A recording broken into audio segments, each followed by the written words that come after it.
Good morning guys, andito na naman po si Karen TV dito po sa Manila Bay, Dolomite Beach.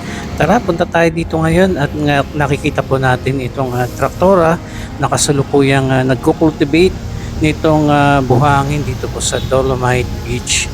Yung Dolomite sand kasi kapag katagalan ay tumitigas kung kaya't ito po yung pagmimintina nila para maging buhagag itong mga buhangin. Bukas po ito no mula Biyernes hanggang Miyerkules. Tapos araw po ng Huwebes sarado ito katulad ngayong araw para po sa maintenance day. Mabuti na lamang at ginamit nila ngayon ay traktora na hindi katulad nung backhoe na may pangsuyod na sa likod habang umaandar ay hindi rin naman po ganong na susuyod o na cultivate itong buhangin at still medyo matigas pa rin, hindi katulad po nitong traktora, talagang malalim po yung ano niya po dyan sa ilalim ng sand ano, kung kaya't malalim yung pagkabuhaghag nitong mga buhangin. Yan, may-maintain naman po ang kalinisan dito at kaayusan sa Dolomite Beach, kung kaya't ngayong araw nga po ay ito yung panahon nila para makapag-operate ng mga ganitong klase. And still maraming pa rin salamat sa ating dating Pangulong Rodrigo Duterte sa pagpapaayos nitong Manila Bay.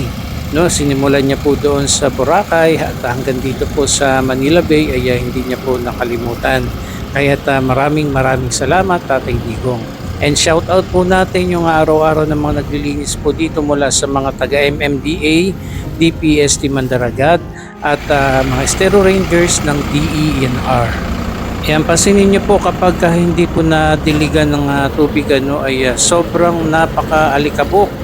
At nung nakaraan nga daw po ay concern lamang din po ng mga officers dito ay dapat po talagang madiligan, mabasa ng tubig bago i-cultivate ng traktora dahil hanggang labas po sa kalsada ay puting-puti po sa alikabok ang nangyari noong nakaraang linggo. Kaya't ngayon po ay dinidiligan na nila ng tubig at ito hindi gaanong malikabok kapag kinocultivate ng traktora.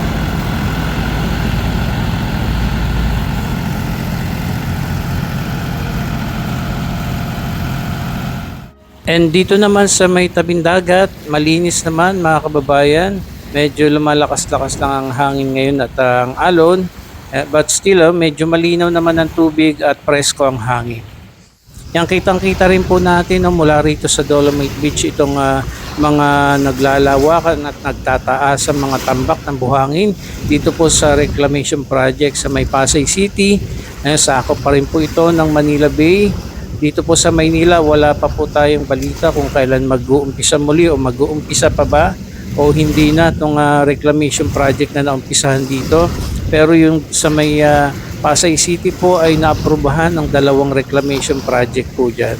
Ayan, nakikita po natin yung mga barko no, nakasalukuyang nagbubuhos ng mga buhangin ngayon. Napakalawak na po ito mga kababayan, 360 hectares. Yung isang reclamation pa lang yan dyan sa Pasay. Plus yung 265 naman, yun naman yung Pasay Harbor.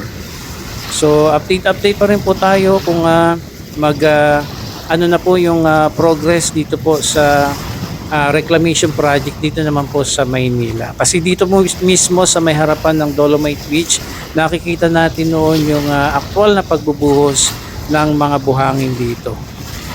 Ayan, ikot-ikot lang natin itong camera para makita nyo po kung gaano nakalawak at kahaba itong mga tambak ng buhangin dito po sa dagat ng Manila Bay.